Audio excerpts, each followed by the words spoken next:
વસ્તી ગણતરીના મેપ કરીને થાકી ગયા બાદ આજે ભારતનો નકશો કરીએ. હેલો, તો હું છું ખુશાલી અને હું હાલરિયા પ્રાઇમરી સ્કૂલમાં ટીચર છું. તો આજે હું નકશા બનાવવાની એક ટીચિંગ લર્નિંગ એક્સપિરિયન્સ મેથડ તમારી સાથે શેર કરીશ. તો એના માટે મેં મેપ્સ સ્ટુડન્ટ્સની સાથે શેર કરી દીધા. મારી સ્કૂલમાં જ આ રીતે મેપ વોલ પર દોરેલો છે, જે તમે આગળ જુઓ.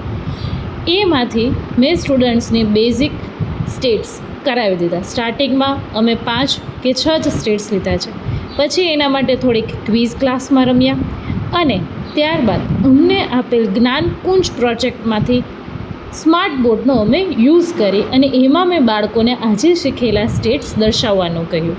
અને આ માટે બાળકો ખૂબ જ ઈગર હતા. તમે આની પહેલાંનો વિડીયો જોયો હશે કે મારી શાળા દીપશાળા પ્રોજેક્ટમાં આવે છે, માટે અમને આ ટાઈપનો નકશો મળેલો છે. તો થોડીક ફની એક્ટિવિટી સાથે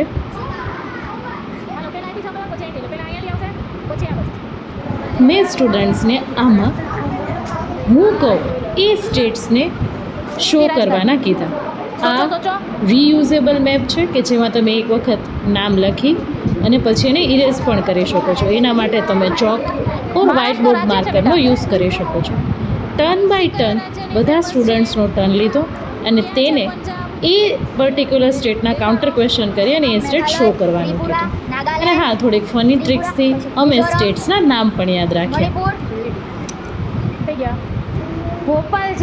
અને આ માટે કોઈ પણ બાળક ન રહી જાય એની અમે પૂરેપૂરી તકેદારી રાખી અને બધા જ બાળકોને બોલાવી અને હું કહું એ પર્ટિક્યુલર સ્ટેટને ઇન્ડિકેટ કરવાનું કીધું. અને આના માટે પણ મેં પૂરેપૂરી ક્વિઝને યુઝ કરેલી છે.